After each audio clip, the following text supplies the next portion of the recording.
Mummy कौन खाऊ चा आज पखाड़ दिवस तो पखाड़ आउ मो झील केते आइटम बनी देखुन। अरे वाह केते करिछि एडा माछ भजा एडा एडा आलू पोस्त एडा आलू चटनी एडा घंटा घांटा तरकारी घांट तरकारी एडा आंबुल टमाटो पाग हिची बढ़िया।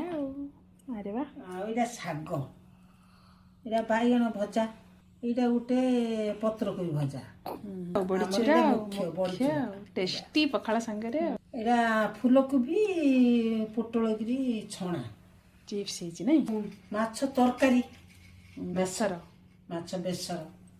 अरे वाह आज ताहले पखाड़ा दिवस जमी गला केते को करछि से देखुन बढ़िया